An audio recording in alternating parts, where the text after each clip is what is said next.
update on the garden. You remember this from last year, we bought this tunnel house. Well, there's a few mistakes made in putting it up, and I haven't been using it for a while, so it's kind of got a little bit overgrown. We did a replacement of a retrospective fitting of the weed mat on the floor, but weed mat is not perfect. As you can see, we've got some stuff growing right through. So it's not very, I mean, it's just tied to these posts here, and then the rest of it you can lift up. So it's going to get moved. It's going to get unsecured. It's been a really good thing to have during the cooler seasons when you're wanting to grow some seeds on, but it does get stinking hot when the sun comes on it, so you have to be a bit careful.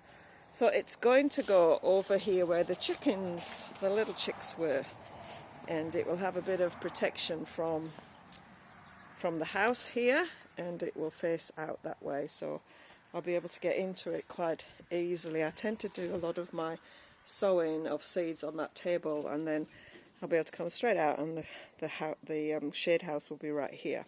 So we're in the middle of that progress right now, so we'll just do a little quick tour around the garden and things where things are at. There's a lot of work to do to tidy things up.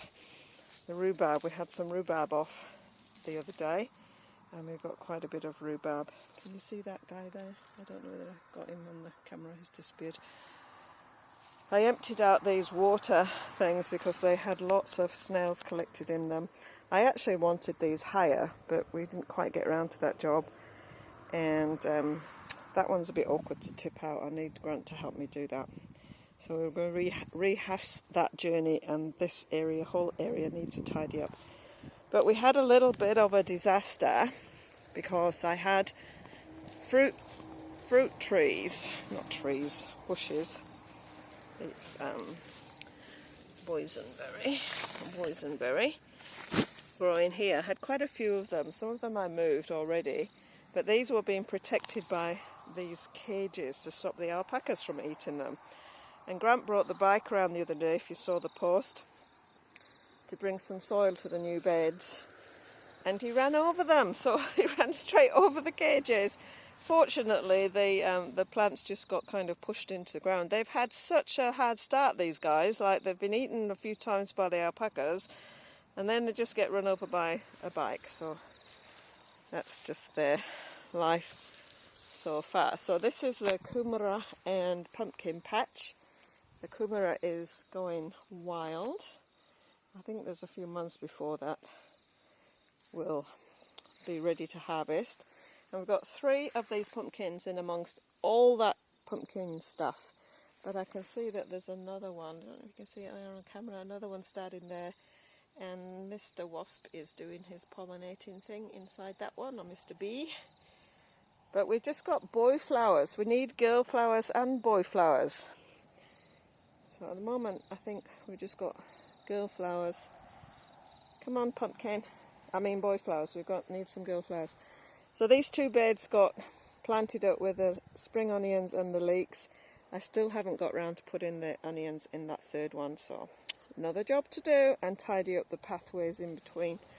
Always something to do, eh? I think I need a concentrated. Sometimes it's like, our weather's really weird. We get in lots of rain and then like stinking hot sun, and yeah, it's kind of a bit of an issue. So this tended to be where my beetroots have been growing. I've got a few replacement beetroots coming along. Just saw a post on Facebook from the local garden centre saying that there is a shortage of seeds and things at the moment. Fancy that, our potted on plants. So we've got some tomatoes coming through in here. Got a bit of a issue with some of my tomatoes over here. Like, I had so many plants in here that I think some underneath got a little bit swamped, and as you can see, I've got a lot of dead leaves in there. I need to get in here and trim all that leaf back. And this plant, I've given it over to the slugs. It's finished doing crop for me anyway, so that needs to come out. And the project that Grant has on his plate that I've been telling him for a little while, his new project, is to build me some composting bins. So that's the part of the reason why we're moving that green tunnel house to a new space. So these guys here are doing pretty okay. We've got somebody wants to have a nibble of tomatoes, so they're all coming along quite nicely. More kumara has done a bit of an overspill. Look at all these bees, guys. Can I find that bee? Can you see him? Just helping himself to some. They like the sort of dandelions, so we're kind of leaving them. Haven't got that many flowers going on at the moment. So this pathway through here is a little bit awkward to get through. The kumara's gone wild in here, and we've got some tomatoes starting to green up. This is the zucchinis and a bit more kumara, so we've got a few zucchinis coming through in there. You can see that one. And there is some cucumber in here. We had one, I don't know where I can find it now. They hide. Can you see it down there? Cucumber. And there's one round the other side. And I've got some butternut squash coming through, butternut squash. And something kind of weird's happened to some of these leaves. I don't know what's causing that, so I might just trim off those leaves. And there's another butternut squash starting there. And this one down here. And there's that one which I think is kind of nearly ready. So yeah, I've got a bit of an issue. I don't know what's going on with some of these leaves. So we'll trim some of them away. And we've got a cucumber, a little cucumber. Can we see it? Where is it? Oh, sorry, it's gone a bit. So we've got a little one there. And then we've got this one down here. Can you see that one? So that would be cucas number 2, 3 and 4 off this plant. So I have a feeling there is more, but I've lost them and they kind of get hidden. Apparently you've got to get the cucumbers off before they go to seed, otherwise your plant dies.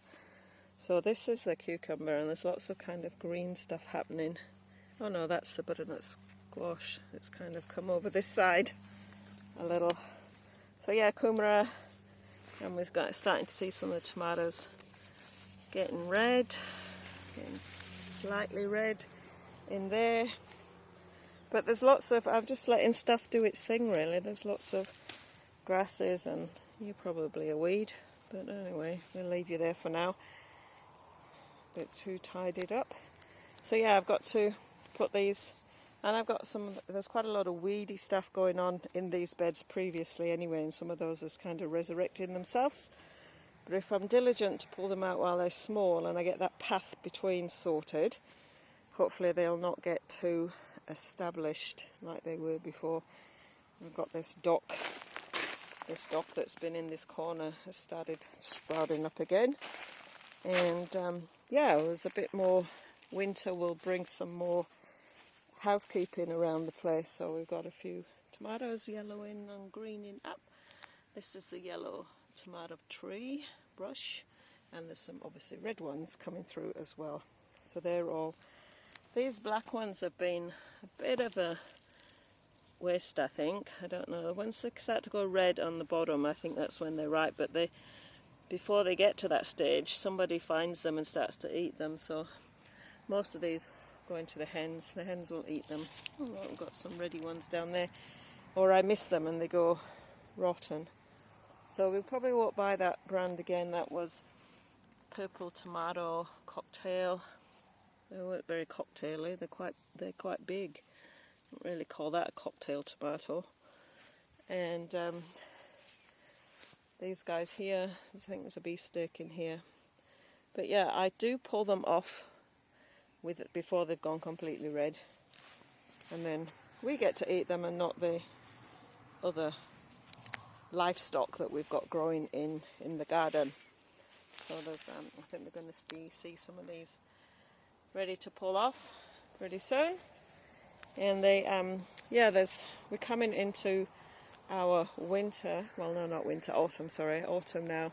And so I'm starting to prep some of the beds in my head about what I'm going to put where. So once these tomatoes are finished here, which this has been quite prolific, and I think we're at the final ones coming through here.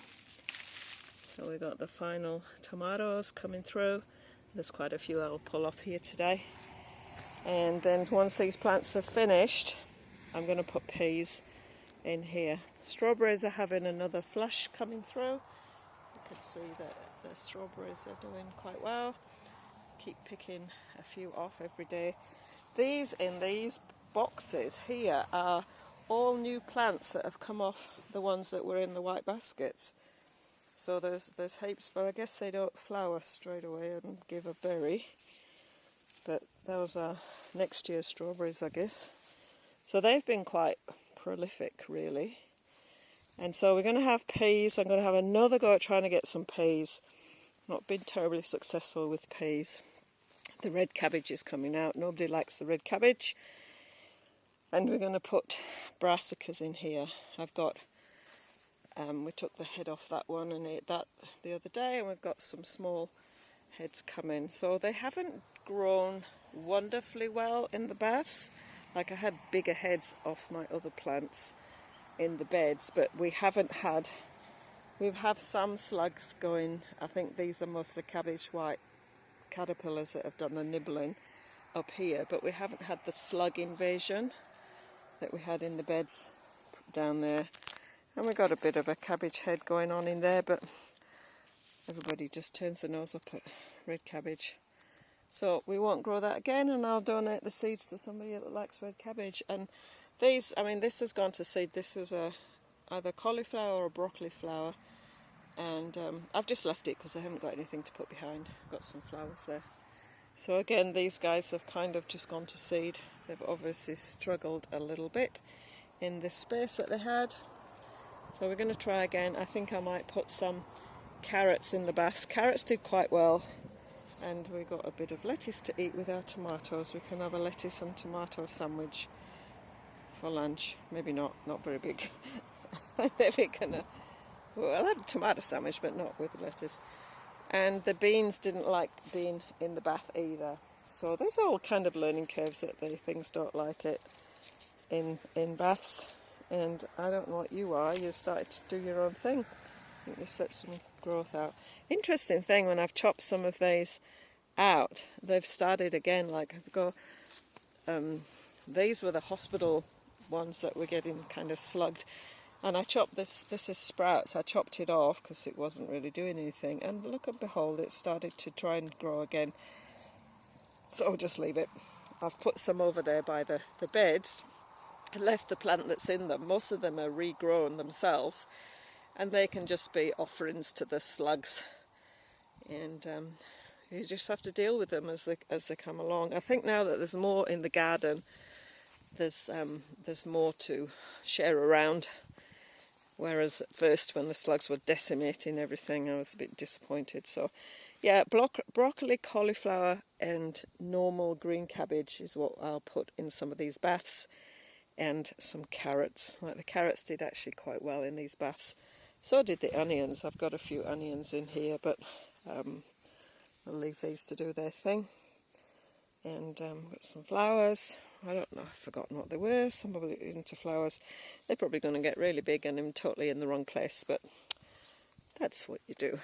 Alright, so that's the garden update, and stay tuned for the next one.